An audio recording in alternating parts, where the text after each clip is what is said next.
दोस्तों, ट्रंप चाचा की जो बयानबाजी है टैरिफ वाली, उसने स्टॉक मार्केट में हड़कंप मचा दिया है। फार्मा सेक्टर की बात करें तो इस सेक्टर को 100% टैरिफ के बयानबाजी ने बिना साबुन के ही रगड़ रगड़ के धो डाला है। आज की वीडियो में हम डिस्कस करने वाले हैं एक ऐसी कंपनी के बारे में जो विभिन्न प्रकार के स्पेशलिटी केमिकल्स के निर्माण में लगी हुई है। तो दोस्तों, आज की वीडियो है एक्विटास केमिकल लिमिटेड की। ये एक भारतीय रसायन कंपनी है। कंपनी का जो मेन फोकस है वो फार्मास्यूटिकल्स और एग्रोकेमिकल सेक्टरों के लिए केमिकल्स बनाने पर है। कंपनी डोमेस्टिक और इंटरनेशनल मार्केट दोनों में काम करती है। एक्विटास फार्मास्यूटिकल बनाने वाली कंपनियों के लिए pharmaceutical intermediates and active pharmaceutical ingredients पर ध्यान केंद्रित कर रही है।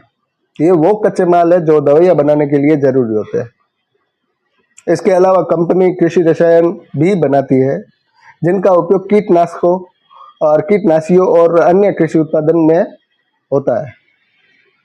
नमस्ते दोस्तों, स्वागत है आपका आपके YouTube चैनल स्टॉक स्टूडियो पर। क्या आपके पोर्टफोलियो में भी इक्विटास केमिकल्स का शेयर है? क्या आप भी इस बात से परेशान है कि शेयर क्यों लगातार गिर रहा है जबकि इसके फंडामेंटल्स इतने अच्छे दिखते हैं? तो आज की ये वीडियो खास आपके लिए काम की हो सकती है। आज हम करेंगे इस शेयर का एक डीप डाइव एनालिसिस और समझेंगे कि गिरावट क्यों आई और आगे क्या हो सकता है। चलिए सबसे पहले बात करते हैं कंपनी के फंडामेंटल्स की। एक्विटास केमिकल्स फार्मास्यूटिकल सेक्टर की एक स्मॉल कैप कंपनी है। पिछले कुछ सालों में इसने जबरदस्त ग्रोथ दिखाई। आप देख सकते हैं कि इसका रेवेन्यू और प्रॉफिट लगातार बढ़ रहा है। कंपनी लगभग डेट फ्री है, जिसका मतलब है कि इस पर ज्यादा कर्ज नहीं है। लेकिन ध्यान देने वाली बात है इसकी वैल्यूएशन।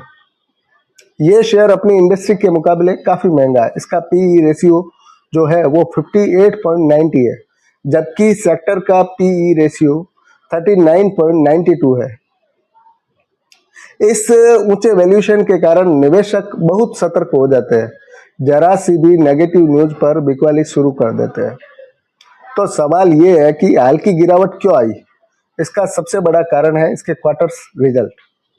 मार्च 2025 के क्वार्टर में कंपनी का प्रदर्शन शानदार था, लेकिन जून 2025 का जो क्वार्टर है इसमें इसके रेवेन्यू और प्रॉफिट में गिरावट आई। पिछले क्वार्टर की तुलना में रेवेन्यू करीब 29% और नेट प्रॉफिट करीब 31 या 30% के आसपास गिरा। हालांकि साल दर साल प्रॉफिट में ग्रोथ है, लेकिन क्वार्टर की रिजल्ट की गिरावट ने निवेशकों को निराश किया। बाजार हमेशा फ्यूचर की तरफ देखता है और इस गिरावट को एक चेतावनी के रूप में ले रहा है। अब आते हैं इसके टेक्निकल एनालिसिस पर। इस चार्ट को ध्यान से देखिए। अब मैं आपको कुछ सीखने के लिए कुछ चीज बता रहा हूं जो आराम से देखना और नजर रखना। ये शेयर 1059 से शुरू होकर 1530 के ऊपरी स्तर तक पहुंचा, लेकिन अब इसमें एक खास पैटर्न बन रहा है जिसे हेड एंड शोल्डर पैटर्न कहते हैं। यह पैटर्न आमतौर पर एक अप ट्रेंड के लिए खत्म होने का संकेत देता है। इसने एक सिर बनाया और अब ये दूसरा कंधा बना रहा है, जो ये बताता है कि आगे गिरावट और आ सकती है। अगर अपन चार्ट पर इंडिकेटर की बात करें तो RSI इंडिकेटर यूज करके देखते हैं। RSI आप यूज करेंगे तब 38.49 पर है, जो कि न्यूट्रल सिग्नल दे रहा है। अब MACD यूज करें, देन MACD लाइन ने सिग्नल लाइन को नीचे की ओर काट दिया है। यह एक बेयरिश क्रॉसओवर का संकेत है, जो यह दर्शाता है कि स्टॉक में आने वाले समय में और गिरावट आ सकती है। हिस्टोग्राम भी नीचे की ओर बढ़ रहा है। तो अब आगे क्या? निवेशकों को क्या ध्यान देना चाहिए? इस शेयर के लिए सबसे बड़ा सपोर्ट 1300 से 1350 के बीच है। अगर शेयर इस सपोर्ट को तोड़ता है तो मैं 1150 से 1200 तक का लेवल देखने को मिल सकता है। वहीं ऊपर की ओर इसका सबसे बड़ा रेजिस्टेंस 1500 से 1530 पर है। जब तक ये इस लेवल को पार नहीं कर देता या इस लेवल को ब्रेक नहीं कर देता, तब तक बड़ी तेजी की उम्मीद कम है। तो दोस्तों, अपना सिस्टम सीधी बात का है। एक्विटास केमिकल्स के फंडामेंटल्स मजबूत है, लेकिन इसका ऊंचा वैल्यूएशन और हाल तिमाही की गिरावट निवेशकों के लिए चिंता का विषय है। टेक्निकली शेयर में कमजोरी दिख रही है और एक ये बेरिश ट्रेंड में है। मेरी राय में नए निवेशकों को अभी इसमें एंट्री लेने से बचना चाहिए और मौजूदा निवेशकों को स्टॉप लॉस का पालन करना चाहिए। कंपनी पर टैरिफ डायरेक्ट और इनडायरेक्ट कैसे इफेक्ट डाल सकते हैं, चलो समझते हैं। अगर कोई भी देश जैसे कि अमेरिका ने भारतीय रसायनों पर टैरिफ बढ़ा दिया तो इक्विटास के उत्पादों की लागत उस देश में बढ़ जाएगी।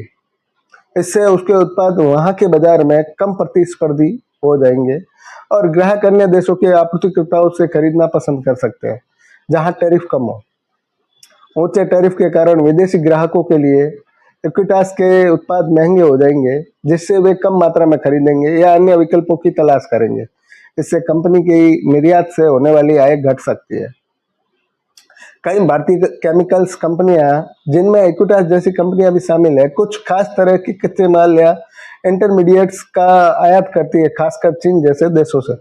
अगर भारत सरकार ने इन आयातित कच्चे मालों पर टैरिफ लगा दिया तो इक्विटास की उत्पादन लागत बढ़ जाएगी, भले ही वह अपने उत्पाद डोमेस्टिक मार्केट में ही बेचे। प्रतिस्पर्धी देशों से डंपिंग का खतरा, जैसे अगर अमेरिका जैसे बड़े बाजार ने चीन पर ऊंचे टैरिफ लगाए तो हो सकता है कि चीन अपनी अतिरिक्त उत्पादन क्षमता को अन्य देशों जैसे कि भारत में सस्ते दामों पर बेचना शुरू कर दे।